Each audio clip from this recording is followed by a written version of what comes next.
So, hello everyone. Good morning, good afternoon from everywhere that you're joining our online seminar.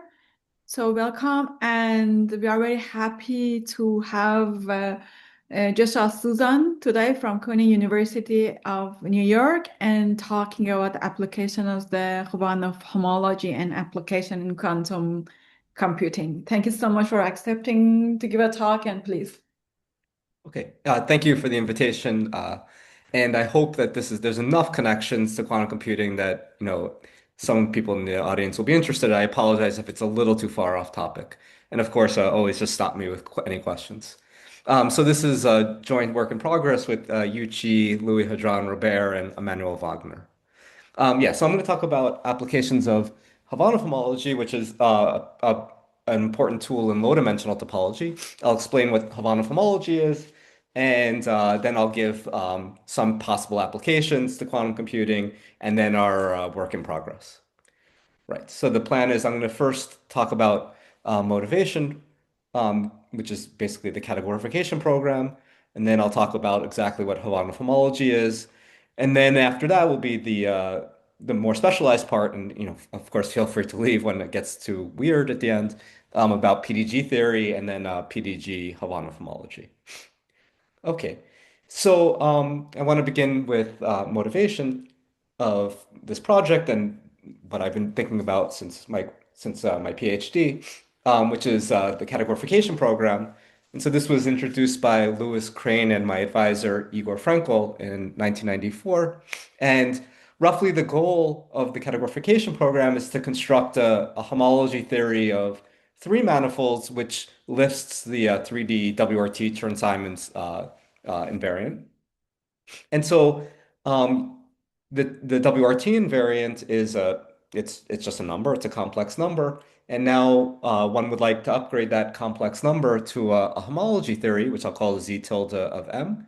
And really the goal of Crane and Frenkel was, well, if you actually have some functorial construction here, so then you have an invariant from a manifold M to a manifold N. And if you have a cobordism W between the two, then you should get a map on homology between the two. And then this homology should give rise to a four-manifold invariant.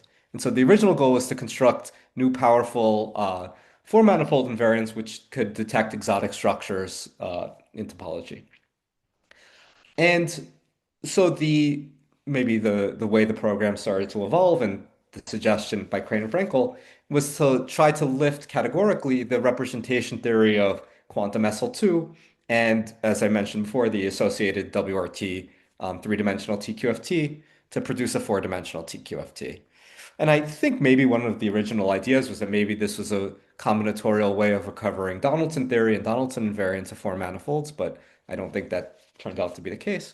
Um, and so uh, just to kind of give now an overview of the status, and the categorification program is very wide with lots of different interesting directions.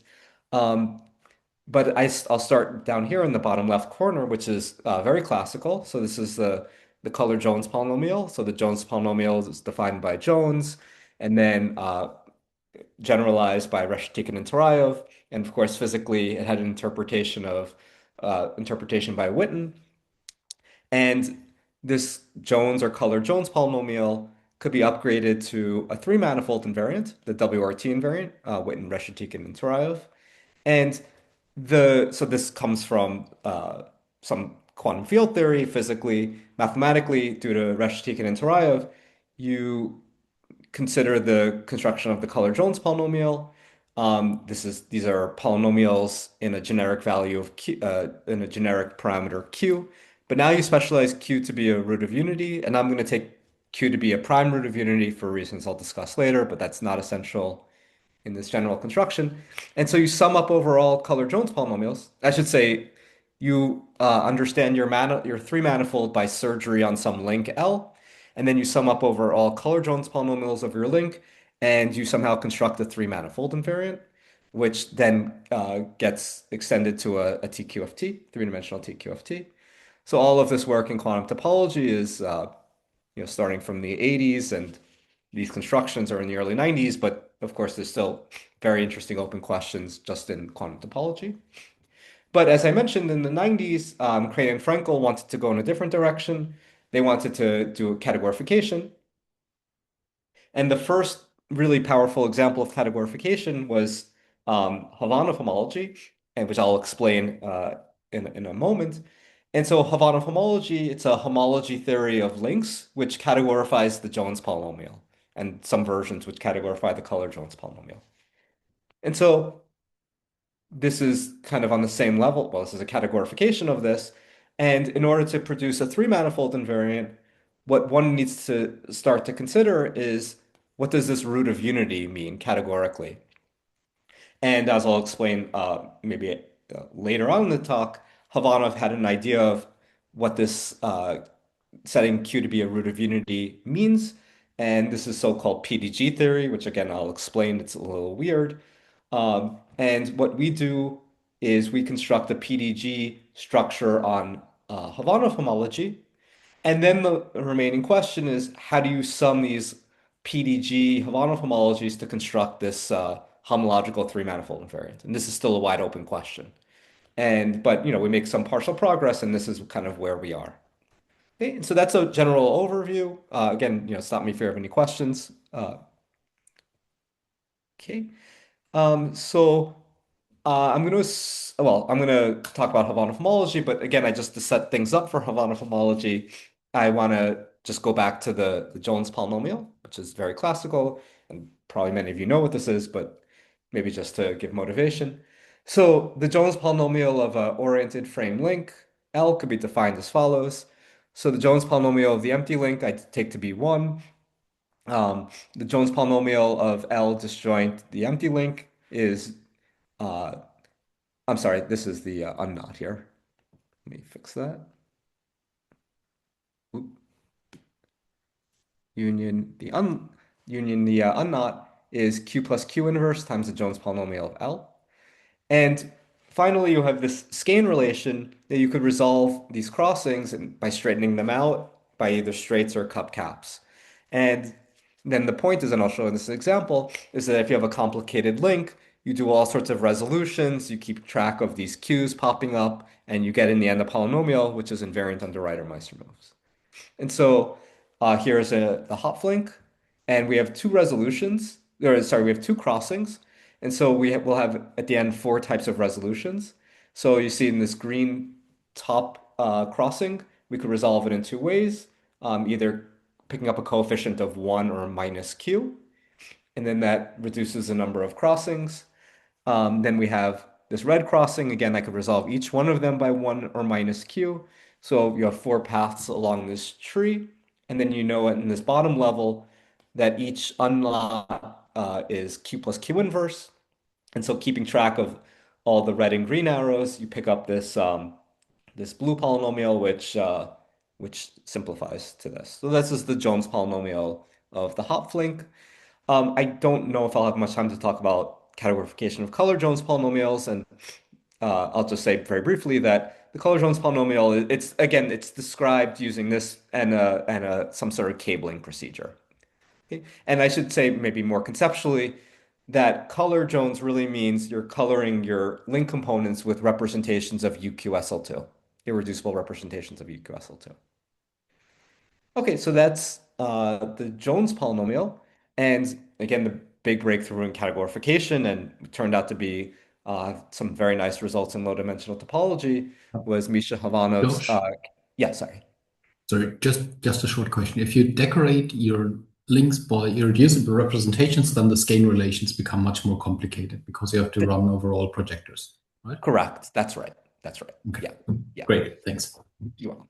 Yeah. And so, I didn't mention Jones-Wenzel projectors, but you do a cable of your link, you put Jones-Wenzel projectors on them, they could be resolved, and then you have a big mess.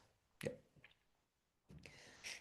Okay, so Khovanov in I guess the late 90s categorified this Jones polynomial and there's many categorifications of the Jones polynomial, some of them which are equivalent using technology coming from algebraic geometry, symplectic geometry, representation theory, highest weight theory of GLN. But Khovanov's is it's the first categorification, and it's very down to earth. So to begin with, we start with some algebra, some algebra A, k adjoint x mod x squared, and actually this works over z, but maybe for simplicity we'll just think of the ground ring as just a field. And we treat this as a graded algebra where, so k bracket x is mod x squared is two-dimensional, spanned by 1 and x. And we grade this by declaring that 1 is in degree 0 and x is in degree 2. There's other grading conventions which make things a little nicer, but this is a natural grading convention. And so one notes that the graded dimension then of A is 1 plus q squared, because again, it's one-dimensional in degree 0 and one-dimensional in degree 2. So you take some sort of Poincare polynomial encoding this, and so we get the graded dimension of A is 1 plus q squared, which is the Jones polynomial of the unknot up to some grading shift, up to some shift. Because remember, my normalization was that the Jones polynomial of the unknot is q plus q inverse. Okay, but there's more structure of an algebra rather than just its graded dimension, and this is kind of the magic key to all of this. So I'm reading my surfaces from bottom to top. So on the bottom, I have two circles, two disjoint circles, and so I'm going to assign a tensor A on the bottom here, and then I have A on the top, and there's a multiplication map because A is an algebra. And so if you see a surface like this, think of a multiplication map. This is really a two-dimensional TQFT. And then conversely, I have here A going to A tensor A, and there's a co-multiplication map. I could write down formulas. For example, delta of 1 is x tensor 1 plus 1 tensor x, and delta of x is x tensor x. Okay, and so now remember in the Jones polynomial, we resolve each crossing in two different ways, straight or cup cap, and now we want to mimic this this construction, and now we trade off polynomials for complexes. And so to a crossing looking like this, I'm going to assign a complex of resolutions. So I have cup cap going into the identity, and this is given by some natural surface, a saddle, which is, well, when you close things up, will look like this or this. Okay, so I'll just write a saddle. There's a saddle cobordism here, and there's a saddle cobordism here. And I'll look at an example in one moment. And so to each crossing in your link diagram, you have this kind of mini complex. You resolve all your crossings, and you have some sort of massive complex. So here's an example of the hop link. And so we have 4 different resolutions, just as we saw on the level of the Jones polynomial, but now they're arranged into a complex, and I forget all sorts of, where my degree 0 is, but maybe it doesn't matter. Degree 0, degree -1, and degree -2. And now, instead of having some polynomial summing up over polynomials, we now have in each of these terms, we have algebras, vector spaces. So here we have 2 concentric circles. And so to this, we assign A tensor A. Here we only have 1 circle, so this is A. This is A as well. And here we have A tensor A. And there were these natural saddle maps. And if you keep careful track of things, you have now a differential which takes A tensor A into A up here and A tensor A into A down here. And this is given by a multiplication map. This is an algebra, so we have multiplication. And you also have multiplication down here like this. And there's some sign convention, which I'll omit. And then from degree -1 to degree 0, we have this co-multiplication map. And in this other term, in degree -1, we have this co-multiplication map as well. And you could explicitly write down a basis for all of these things. This is not very hard in this example. And you could compute the Khovanov homology, KH of D here, is 4-dimensional, concentrated in homological degree 0 and homological degree -2. And if I kept very careful track of gradings, the graded Euler characteristic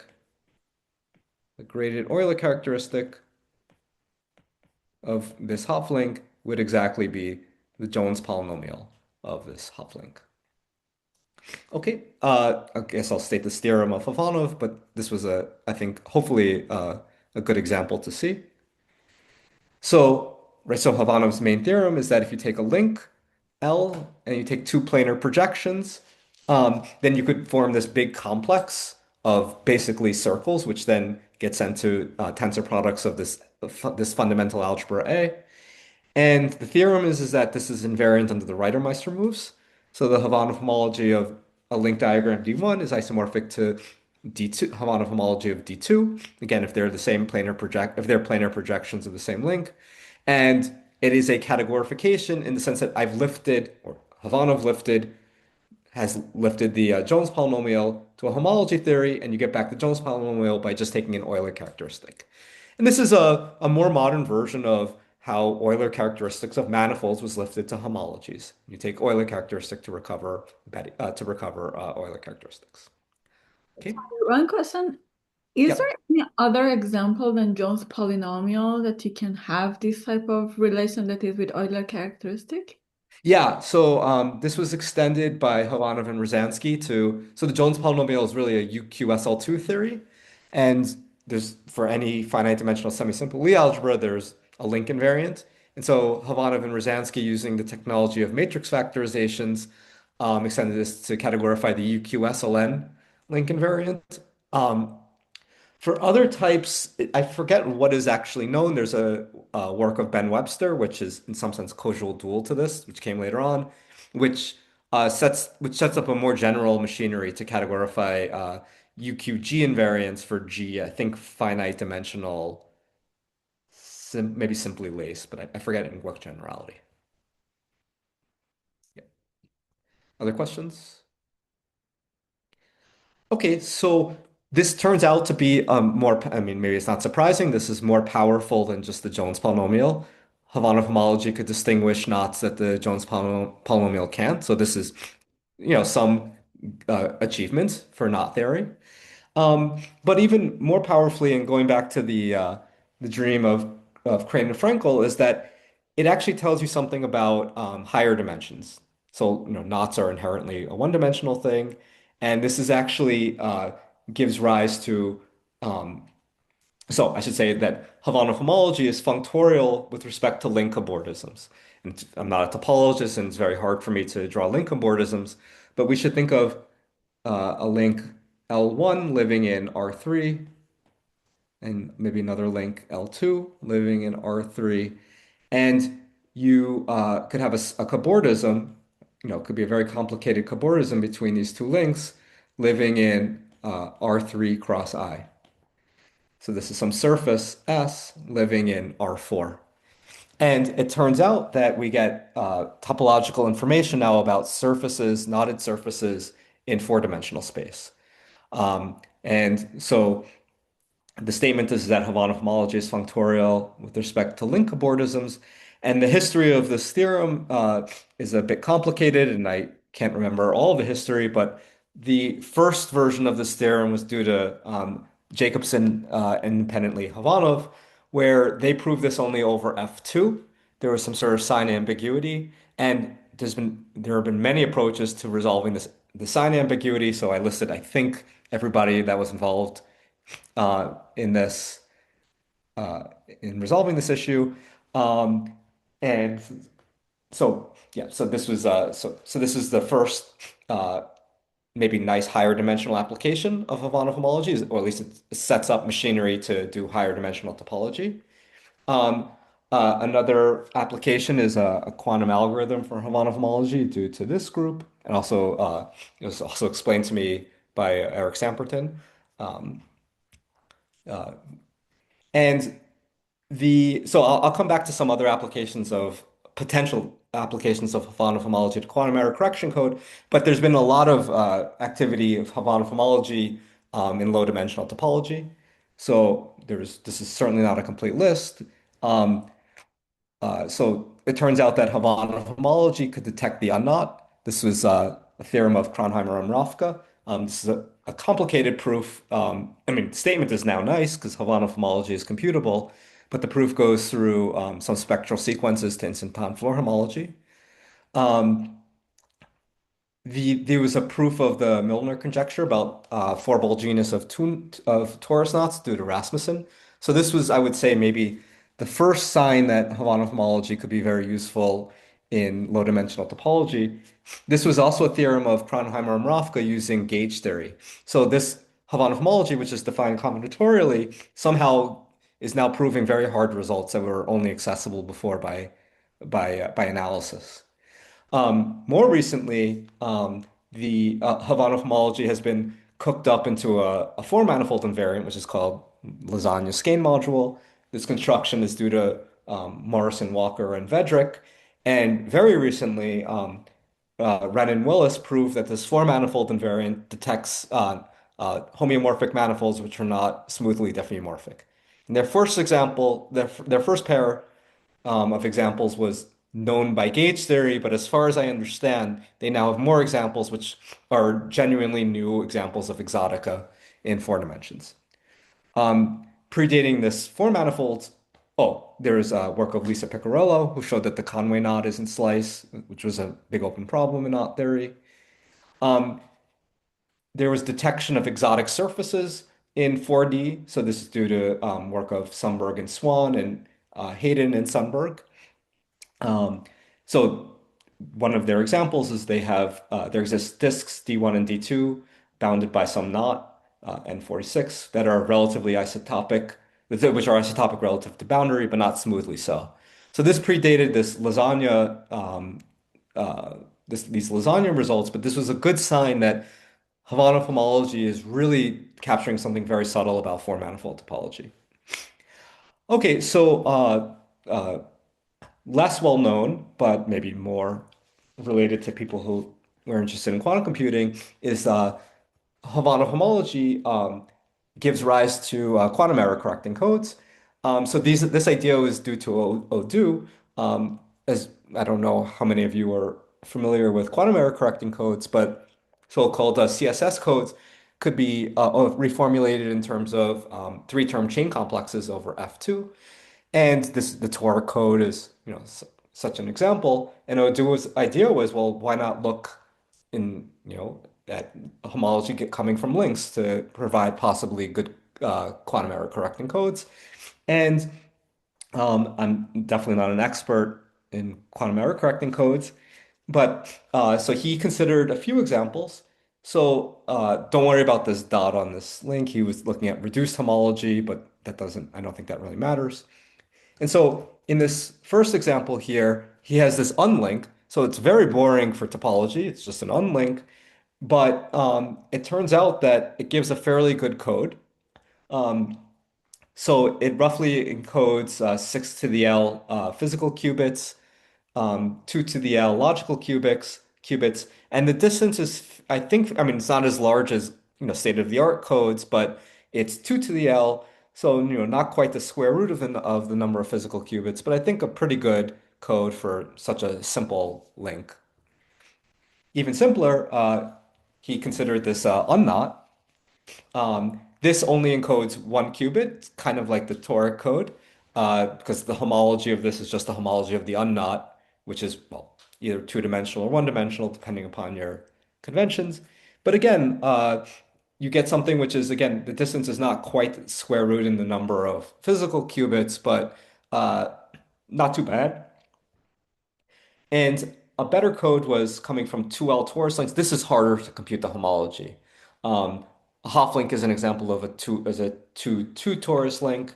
2L torus links, the homology has definitely been computed, but he comes up with a family of codes here where he looks at, well, the homology in a certain degree, which is one-dimensional, so not too many logical qubits, but it looks like the distance of the code is improved a little bit. There hasn't been too much activity on Khovanov homology and its applications to quantum error correcting codes, except for this paper of Akhmajet, Harn, Kondo, Liu, Mudambi, Xiao, and Zhao. Akhmajet was running an REU at Columbia, and he was with these students, and the idea was to explore quantum error correcting codes, getting back to Nezhla's question about link homologies for other types. And so they explore quantum error correcting codes for link homology, categorifying the SL3 invariant, and also annular link homology. This is categorifying polynomial links in the annulus rather than in the annulus cross I rather than an R3. And so you could read their paper. They do run a lot of experiments to look for some good codes. One code in particular here is this kind of generalized Hofling code. So this is a definitely non-trivial homology. And what's a little interesting here is that this is actually slightly worse than the unlinked code. So it's not clear how much non-trivial homology makes codes better, but it would have been my guess that it improves things. Um, okay, so I apologize that that's all I have for the introduction and applications to uh, quantum computation. I don't know if it's standard to take a break now before I go on with other things or take questions. Yes, maybe this is a good place for the questions. Yes. So I don't know. Always takes a few minutes, seconds to unmute. So the computations you do, how sensitive are they to the ring, say, in which you do them? I mean, you started with the polynomial ring over a field, but you can set this up pretty generally, right? Yeah, so you're asking about this algebra A over here? Yes. Yeah, so that's a good question. And um, so I didn't mention this, but one of the first applications, well, I mentioned Rasmussen detecting the four-ball genus of torus links, and he has so-called Rasmussen invariant, and that comes from a deformation of this algebra A, um, where you replace this by maybe you mod out by x squared minus 1. And so this actually collapses the grading. And so this idea is due to Unsu Lee. And this actually, if you replace A with this algebra where you collapse the grading, actually the homology becomes very boring. For knots, it just becomes two-dimensional. But there's a spectral sequence which was implicit in Lee's work that Rasmussen made explicit. There's a spectral sequence, and finding out the Q degrees, this is a bi-graded thing because some A is a graded algebra, finding out the Q degrees in which the homology survives from the spectral sequence is the Rasmussen invariant, which is the tool used in his proof. So it's definitely very sensitive to the ring, to the algebra you use, and even doing something which is kind of drastic, which kills a lot of the homology, somehow does give a lot of topological information. Yeah, that's cool. Thanks. Sure. Um, I also have a question. Is there Yep. anything that is like opposite? I mean, when people calculated the quantum error correction, is there any extra information that topologists could get out of it? I don't know. Coincidentally, I saw Zhengheng Wang here at this conference, and he was mentioning this old paper of um, Friedman and Hastings, where they start with a CSS code and they construct a manifold. So maybe you could ask the inverse question: given some CSS code, could you construct some link whose Khovanov homology is giving rise to that? Um, I only started playing with these quantum error correction codes about a month ago, so I don't have a good sense of things. Um, I think that my guess right now is that if there's some sort of extra symmetry on your link, they might start giving good quantum error correcting codes, and maybe good quantum error correcting codes suggest some symmetry on links, but I don't have a great answer for that. I guess a question I would have, it's maybe only tangential to what you've discussed, but it's kind of natural to me, is can we categorify the Pauli group? That seems very hard to me. Well, the poly group itself, the poly group itself, I think that is hard. You want for example, categorifying something squared to be the identity. Yeah. I That's a great question. I don't know. I mean, I don't have a coherent answer to that, Okay. but Yeah. I think it's something Maybe to. I'll ask you again someday, and maybe you Yeah, can tell me sure, why it's hard. And I'd love to know. Yeah. sure. Thanks. Yeah, Yeah. sure. Yeah. I mean, actually, maybe it's almost related to things I'm about to speak about. Yeah. I think it might have to be a PDG thing, but Yeah, yeah, I'm not yeah. sure. Maybe Yeah. just for the polygon, maybe you just need some DG structures. Yeah.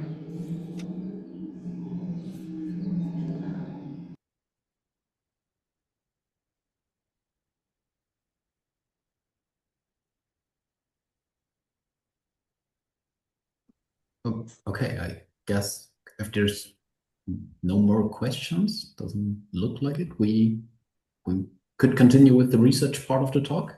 Okay. Thanks. So again, this is, going to get a little weird and exotic and maybe not so related. So again, please feel free to drop out whenever you want. Um, so going back to the original goal is we would like to categorify the WRT invariant, which if it becomes a four-dimensional TQFT. You get state spaces for four manifolds, which could, down the road be relevant to physics or quantum computation. But, again, this is just a very, very small amount of progress towards that lofty goal. So the WRT invariant Z of M lives in, so it's a complex number a priori, but due to work of many people, it turns out that it lives in a cyclotomic ring, and I'm taking a slightly weird ring here, which I call Bolo P, um, which is you look at Laurent polynomials in one variable, and you quotient out by the p cyclotomic polynomial evaluated at q squared. So if you just evaluate it at q, you just get the normal cyclotomic ring OP. But this is just because of grading conventions and categorification that I'm doing something weird here by replacing q with q squared. But it's really not a big deal. And I should say that I'm again fixing a prime p for the rest of the talk. And the p cyclotomic polynomial has this very nice form. It's 1 plus q squared, all the way up to q to the p minus 1. And so the WRT invariant lives in this ring. And so in order to categorify the WRT invariant, you would like a monoidal category because rings should be lifted up to monoidal categories. So we want a monoidal category VP such that the Grothendieck ring is isomorphic to this ring bold OP. Okay, so I'm going to talk about the ideas of Khovanov in the mid 2000s, which led to a categorifying, which led to a construction of this category VP. So Khovanov has this paper, which I think is called something about homological algebra. So this is a term he made up. It's a mixture of Hopf algebras and homological algebra. But I won't speak at all on the generalities of his paper, just give the main idea and his main theorem, with then an application to Khovanov homology. Okay, so as I said, we're going to work over a field of characteristic P, and now we're going to use as a foundational piece of information is an algebra H, which depends upon P. So it's K adjoint D mod D to the P. This is a graded algebra where the degree of D is 2. So hopefully there won't be too much confusion between my partials and my 2's. So this algebra has a one-dimensional simple module, which I'll call L, concentrated in degree 0. So it's just spanned by some vector V, where the generator of the algebra is just 0. Okay, and this is the only simple module of this algebra up to grading shift. And so it follows immediately that the Grothendieck group of the category of H modules is Z adjoint QQ inverse. So you take a simple module and this is my notation for grading shift. So I shift it up by R. So this would be a one-dimensional module concentrated in degree R. And under this isomorphism, you send the class of this module to just the monomial Q to the R. So this is just a categorification of the ring of Laurent polynomials, but this is really not a big deal because you could also categorify this ring by just looking at category of graded vector spaces. So this is just a slightly fancier categorification of this ring. And I should say, even going back to the beginning of this talk, the Jones polynomial lives in ZQQ inverse, and so Khovanov homology is naturally taking values in complexes of graded vector spaces. Okay, so we haven't done anything very useful yet. But the next observation is that this algebra H, it has a filtration, a Jordan-Holder series, where the subquotients are L shifted by 2, L shifted by 4, all the way up to L shifted by 2p minus 2. So this is algebra, has, again, it has a filtration where the subquotients are these simple modules.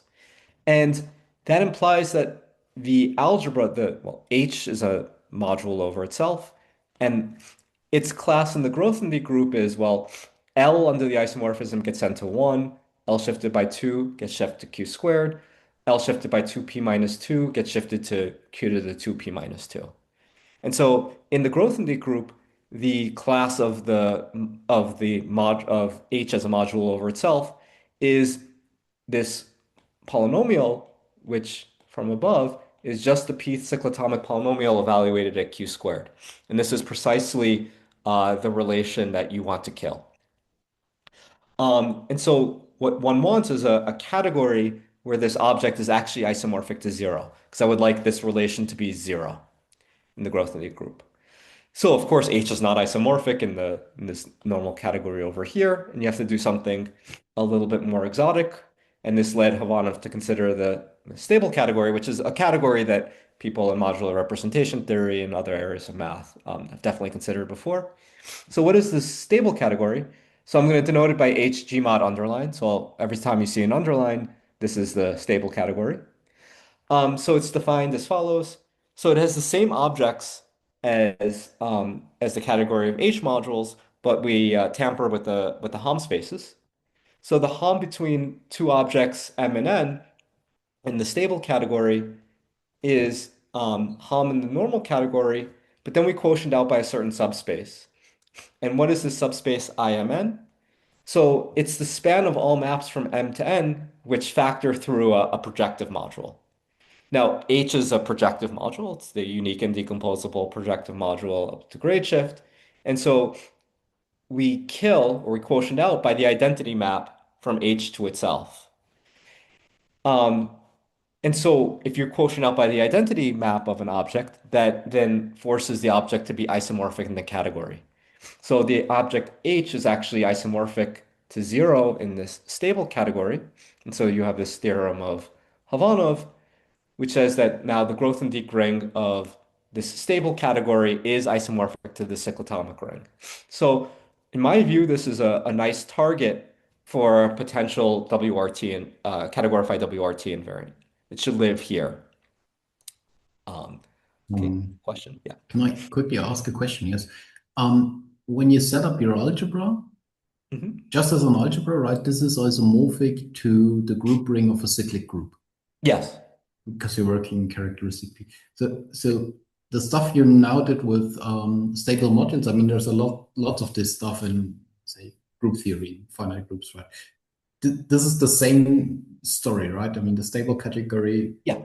I think the definition I've heard is slightly different, but it seems very, very much similar. It's probably the same. So this is important that this is in the secretly the group algebra, or this is a mere coincidence? I think this is a coincidence, but one could, I mean, also this happens to be a Hopf algebra here, which is important. So you have a monoidal structure on your category. But I think it's a mere coincidence. Well, I think it's a coincidence, but it's a good question if instead of looking at cyclic group, look at other groups, form the stable category, look at its Grothendieck group, or I guess it will be a Grothendieck, it will be a monoidal category. So look at its Grothendieck ring, and this should be categorifying other interesting rings. And so this is what Khovanov meant by homological algebra, where this is a Hopf algebra, and now we're doing some homological constructions.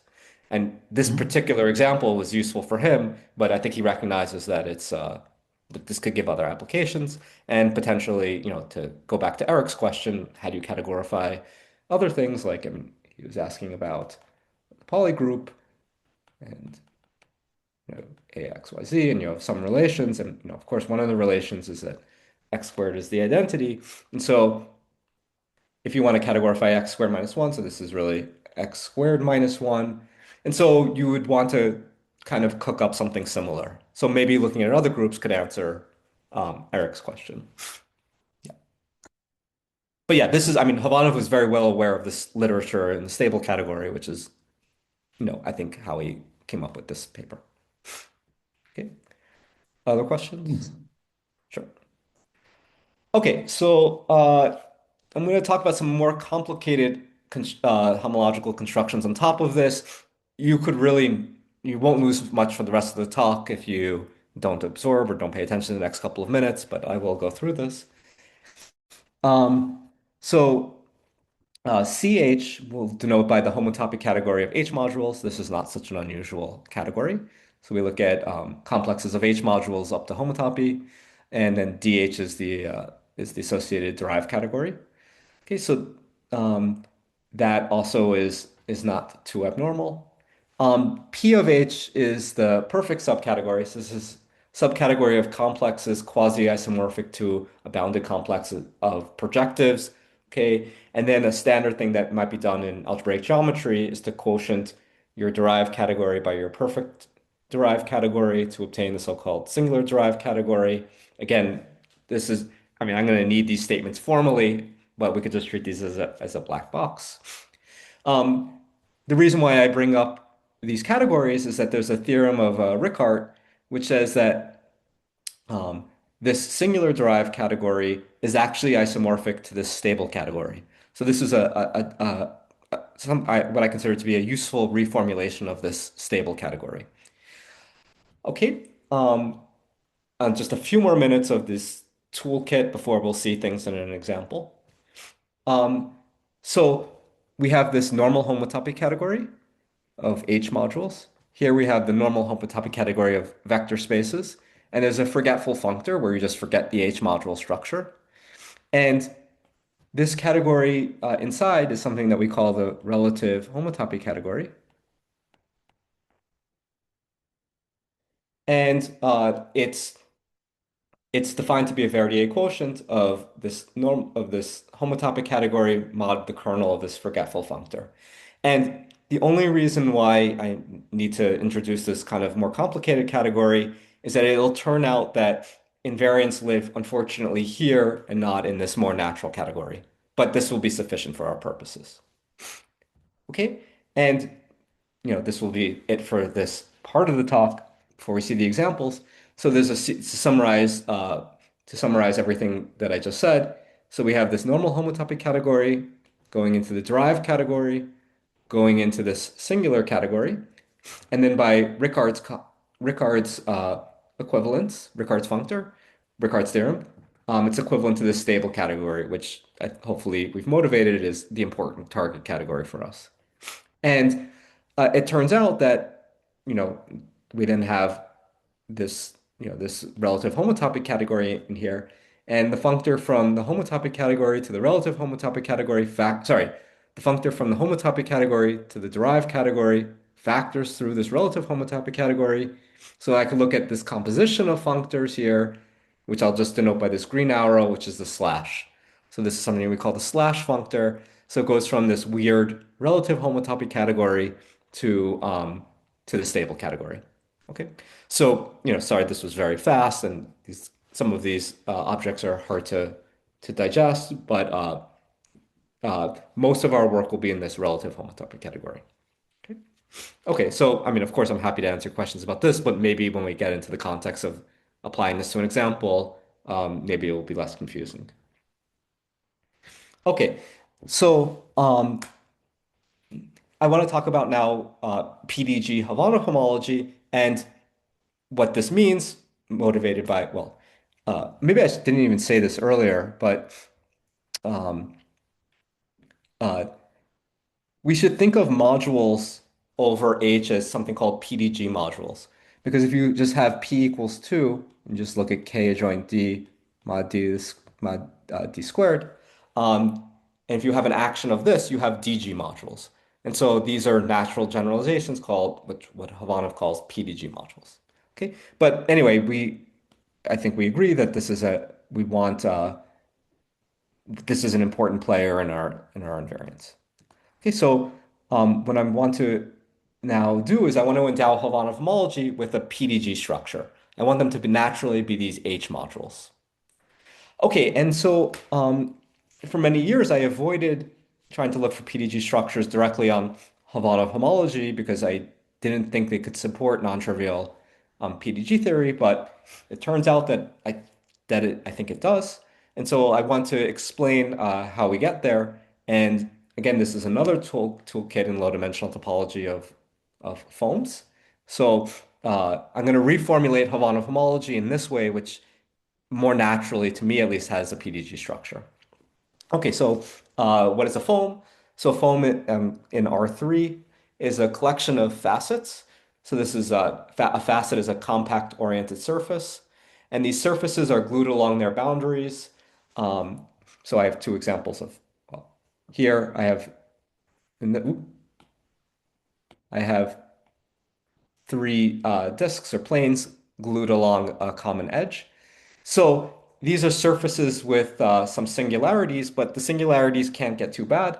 So each point in your foam either looks like, well, you have two situations. A point in your foam either has a neighborhood homeomorphic to a disk, or your point has a neighborhood homeomorphic to what's called a bookbinding. Okay, and some more data on these foams is that each facet comes with the so-called thickness of either 1 or 2.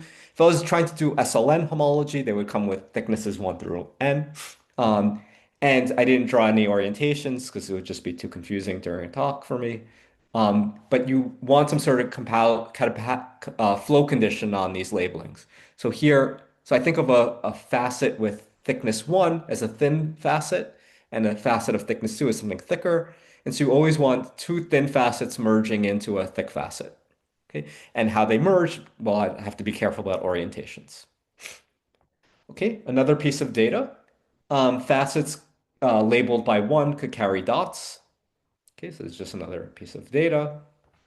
And an important breakthrough in this theory of foams goes back to Robert and Wagner several years ago. And so I'm simplifying their results to what we need here. But to a closed foam F, Robert and Wagner defined an evaluation, which I denote by bracket F, living in our ground field K. So I should say that their evaluation actually lives in Z, and you could even make it more fancy by living in symmetric functions over Z. But for our purposes, it's some formula which lives in our ground field. It's a combinatorial formula. It's some sort of state sum formula which I won't mention here, but it's some very subtle formula. Okay, so we have this black box of a foam evaluation, and well, what's the point of this foam evaluation? So let's let gamma be a closed web. So these are graphs in the plane which carry labels 1 and 2, where now you have two thin edges merging into a thick edge. And what I want to do is I want to assign graded vector spaces to closed foams. And the way they do this, the way Robert and Wagner do this, is so-called universal construction. So the universal construction goes back to Blanchet, Haberger, Nussbaum, and Vogel in the context of 3D TQFTs. So the idea from the 90s was that if you have the Reshetikhin-Tarayev three-manifold invariant, you could then create state spaces associated to surfaces by the so-called universal construction. So what is this universal construction in the context of webs and foams? So you first construct this very infinite dimensional space V bar gamma. So this is the span of all foams which go from the empty foam into your web gamma. So this is some giant infinite dimensional space. But if you have a nice evaluation, you could cut down on this infinite dimensional space. So we define a pairing on V bar gamma going into our ground field as follows. So it takes in uh, two foams F and G. So both F and G go from empty into your closed web gamma. They have a common boundary. And so what this G bar means is you flip one of the foams, and now they have a common boundary, and I glue along their boundary. So now I actually have a closed foam going from, well, I have a closed foam now. And Robert and Wagner give an evaluation of this closed foam. So this gives rise to this pairing on this giant infinite dimensional vector space. And so V of gamma is then defined to be V bar gamma mod the kernel of this pairing. And uh, the remarkable theorem of Robert and Wagner is that, so I didn't talk about the grading on foams, but there's a grading. And the graded dimension of these foams is the so-called Moy invariant of a graph gamma. And so the Moy invariant of a graph gamma is a precursor to define the UQSLN link invariant. And so even for UQGL2, which will have the same, which will have basically the same Moy polynomial, this is a way of categorifying a step before link homology. Okay, so now to these closed webs, we now have graded vector spaces. Okay, okay, and what we now do is we define a PDG structure or an H module structure, H action. Sorry, one question. Yeah. Do you have a structure that always they can make these closed surfaces? Is it like for any given space, do they have like, I don't know, some dual closed surfaces, or the starting point should be given already closed with? Yeah. So I'm going to actually so the way we use this in practice is that you'll have some closed foam, but by some Morse theory, you could decompose it into basic foam, to basic pieces, which I'll show in a second. Okay, but other Yeah. way around, it's not possible for any like open given. You cannot. It's not a unique closed form you can make. No, no. Okay. So we want to define an H action on foams. So some data. So we fix some parameter C in our ground field, and we let C bar be 1 minus C. And the C, well, it plays some role, but we could kind of ignore it. So I'm just going to let D be DC. And I'm now going to define an action. So we should think of D as our generator of our algebra H. So I want to define an action of H on foams as follows. So on just a dot, H is D is 0. On a cup, so this is a foam going from the empty. This one here is a foam going from the empty link to the unknot, to the unknot web, the circle.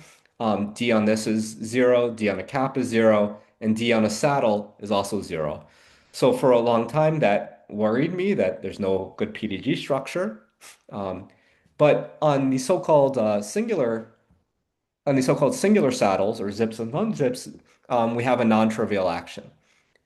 So in this picture here, we have two straight lines merging into this kind of this web up here of two thins going into a thick. And we define D on this singular saddle to be some combination of putting dots on the facet behind and a facet in front. And we define it on this unzip foam and these so-called digon cups and cap foams. Okay. And so, these formulas have to be chosen very carefully to satisfy a certain compatibility condition that I'll mention in a second. But this is our action. And one could check, then you extend to all foams by Leibniz rule. And one could check that D to the P is actually 0. So we actually have an action of H on these basic pieces, extend to all by Leibniz rule. And so we have an action on all foams. But in order for this to be useful, we need this differential or this H action to be compatible with foam evaluation, which in this case, well, in general, it means that D commutes with foam evaluation. And here, because our foam evaluation just lives in the ground field, which has a trivial PDG structure, this just amounts to showing that if you first apply our operator D and then evaluate, you actually get 0. Okay, just another small piece of technical things, which I think we could safely ignore, is that sometimes we have to so-called twist the PDG structure. And so you'll see in a second some green dots floating around. And all that a green dot means is that if you see a facet with a green dot on its edge, labeled by lambda, lambda is some scalar, we just put a dot and we scale by this coefficient lambda. Okay, so now getting back to link homology. So we have these crossings, and in the beginning of the talk, we saw, I forget the convention, but maybe it looked like this. We resolve the crossings in these two ways. So I would call this UQSL2 theory. You could also resolve a crossing in this other way, where now we resolve each crossing in terms of webs. And so here, this is labeled 1, 1, 2, 1, 1. So I would call this a UQGL2 theory, skein theory. And before we had some sort of saddles going between. Sorry, this is a bad picture. We have some sort of saddles going between these resolutions, and now we have foams going between these resolutions. And now we would like, sorry, I don't know if there's a question. Sorry, my cat stood on my space bar. All right. So we have these two resolutions of these webs, and these webs are naturally connected by this what I call an unzip foam, and in the other way, it's connected by this zip foam. Now, because if you look back at the formulas here, D of these zip and unzip foams are not trivial. This complex is not compatible with the H action. But you have to do this sort of twisting, which again, shouldn't worry too much about. With this twisting, this now becomes a morphism of H modules. Okay, so now to a general link diagram D, so you have a lot of crossings. Just as I said earlier in the talk, you have a big collection of circles and tensor products of these modules of algebras A. Now we have a big complex of closed webs. So maybe for the Hopf link, we would have had something like this.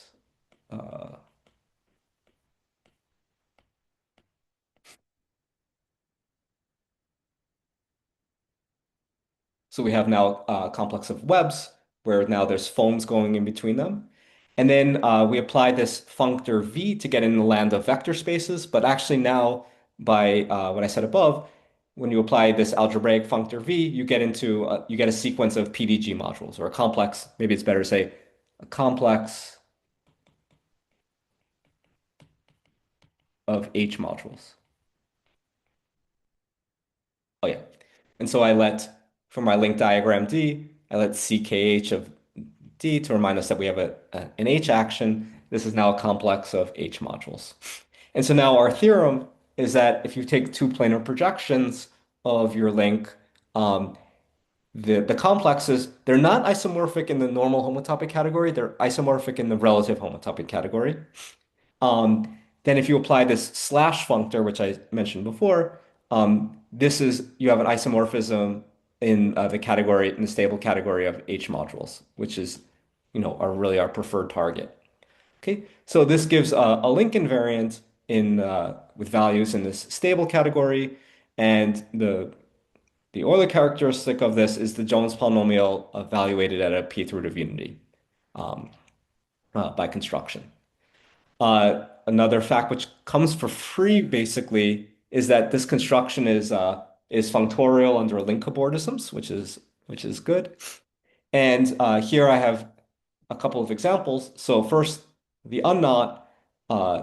This was very disappointing, and this is why I didn't pursue this years ago. Is that the homology of this unlink is just two copies of the trivial H module. So U0 is just denoted the one-dimensional trivial module in different Q degrees, but there's no interesting H action here. And so I thought that the whole theory was trivial, but then I finally did a computation. The homology of the Hopf link, it depends upon this parameter C, which was baked in. I'll explain what this U1 is in a second. So you have two results. You have, if C is generic, C is not a half, you get two copies of U1. C is special, you have a slightly different answer. And what is U1? U1 is this is a two-dimensional indecomposable H module. So you really have non-trivial H actions here. So I hope that this is a slightly richer theory than the original Khovanov homology from this H action. And it definitely allows us to accomplish this categorification of the Jones polynomial at a root of unity. Also, sorry, I forget what time I'm supposed to stop because I don't I think we mean, have arch boundary, do we? yeah, I mean, up to 10 more minutes, I think we are still fine. okay, yeah, I think I have less than 10 minutes left, maybe just a couple minutes left. So so that's a categorification of the Jones polynomial of root of unity. What about the colored Jones polynomial? So uh, I think around 2003 or so, Khovanov gave a categorification of the colored Jones polynomial, not at a root of unity, of course. Um, and he has a very clever construction, and I'm going to give a variation of his construction. There's been a lot of work in different areas of math trying to categorify the color-Jones polynomial. A lot of the categorifications of the color-Jones polynomial are actually infinite dimensional. Um, if you look at Harishchandra theory and there's not homology coming from here, you get some infinite dimensional homology. Webster's theory, when you color by non-minuscule weights, gives infinite dimensional homology. Countess's construction using affine Grossmanians gives infinite dimensional homology. And there's a couple of finite dimensional theories, but really they're outliers. And they're very clever, but they feel a little less natural to me, but they turn out to work. And the construction I'm about to say is finite dimensional and carries a PDG structure. Okay, so this is a modif. I'm sorry, just 1 second. There's somebody at my hotel room. Give me 1 second.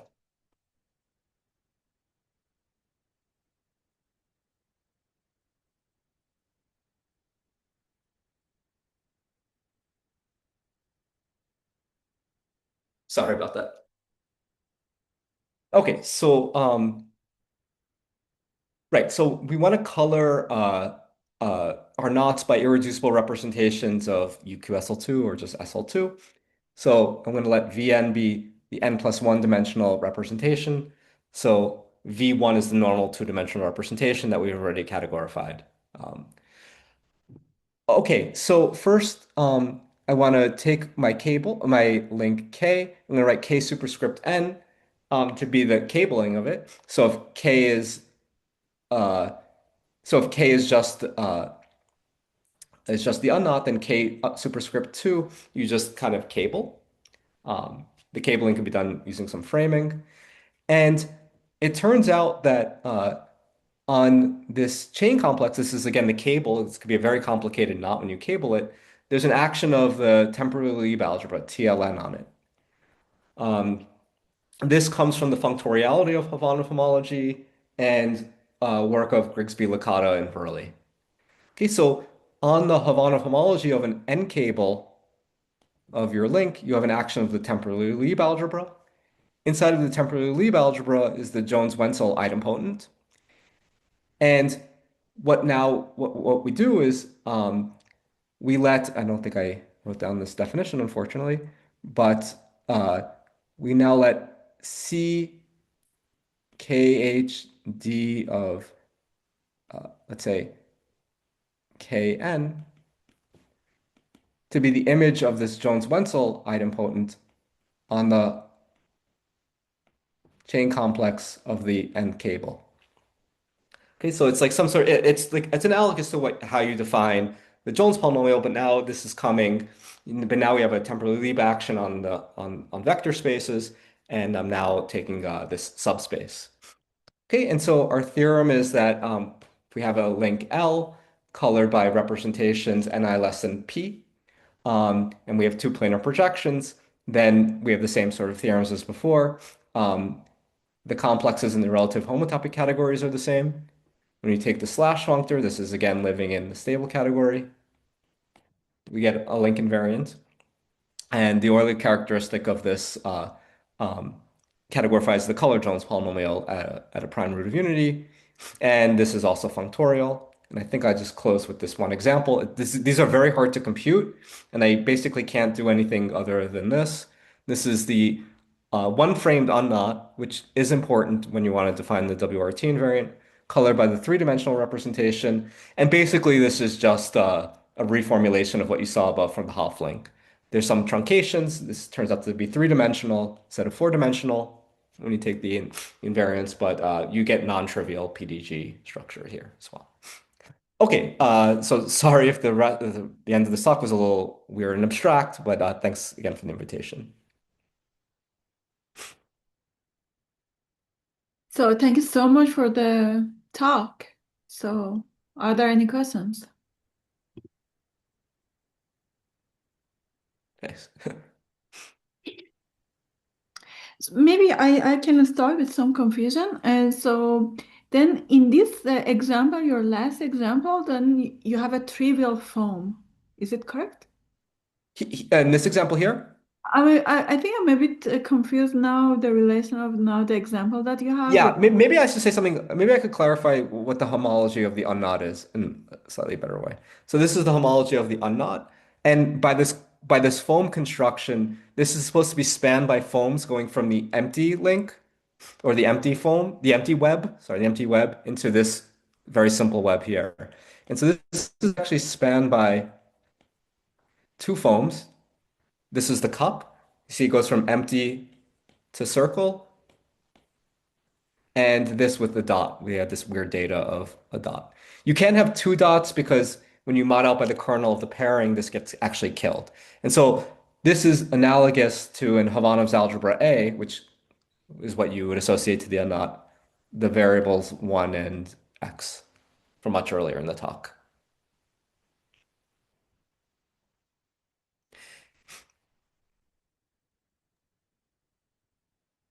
More questions?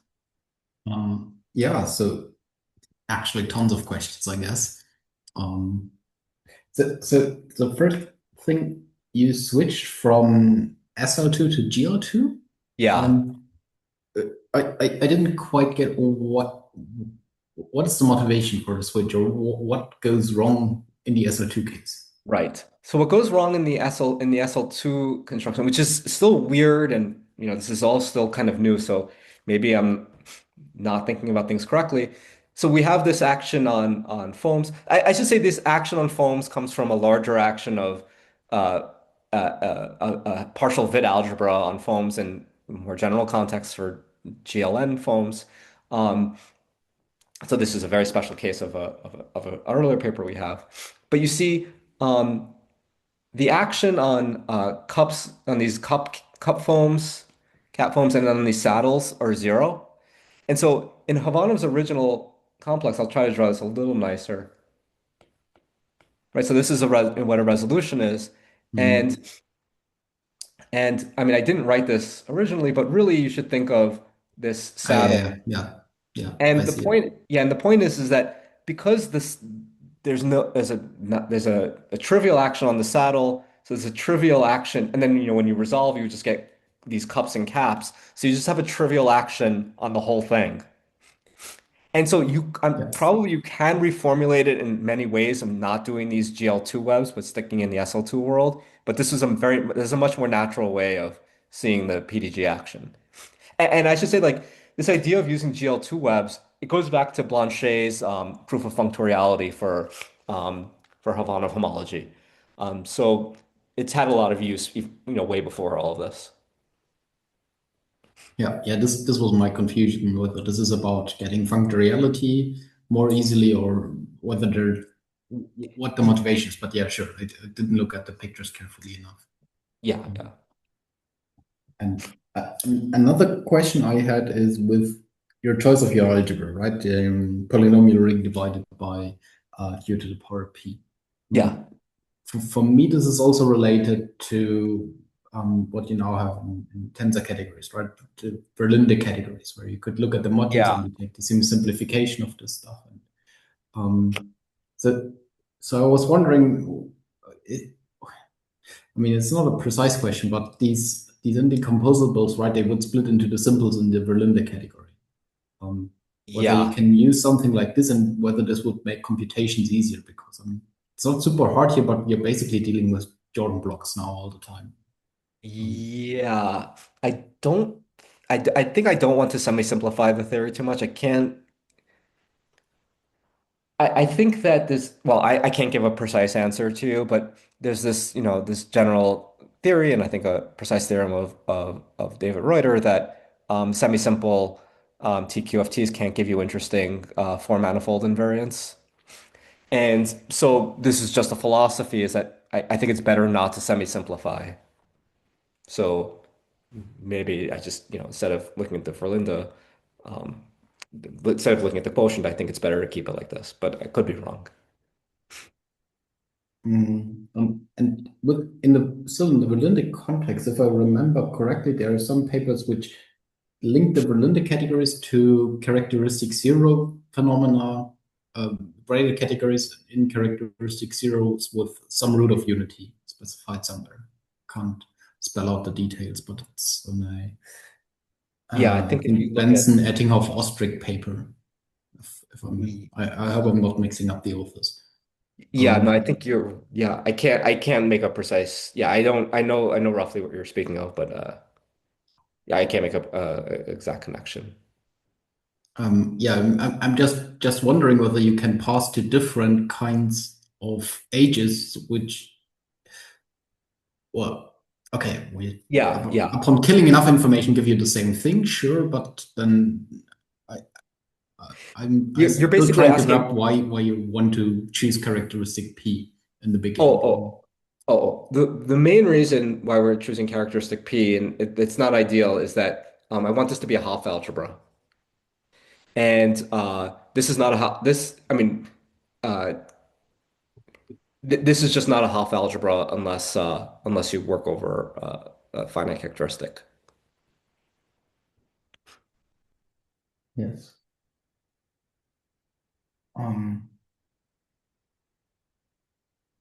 Good. Yeah, but then in these other examples, you could just look at the, I don't know, monoidal category, at the tensor category, right? I mean, you don't need this explicitly, you need the monoidal structure. Yeah. I mean, I don't want to say that the fact we're working over characteristic P is a defect of what we're doing, but I think it would be great if we could work over characteristic zero.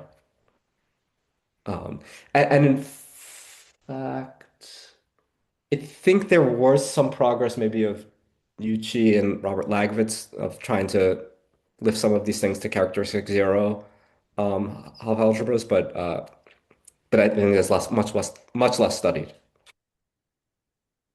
Yeah, I see. Okay. Thanks. I feel like I'm grabbing your whole attention, and I don't want to interrupt anybody from asking questions. By the way, should we stop the recording? So usually we stop the recording, and then people who do not want to ask questions, which are recorded. Sure. Yeah. Nezhla, what do you think? What you're seeing today? Yes. So let me thank Joshua one more time. We'll stop Thank you. recording, and yeah, thank you very much. Thanks.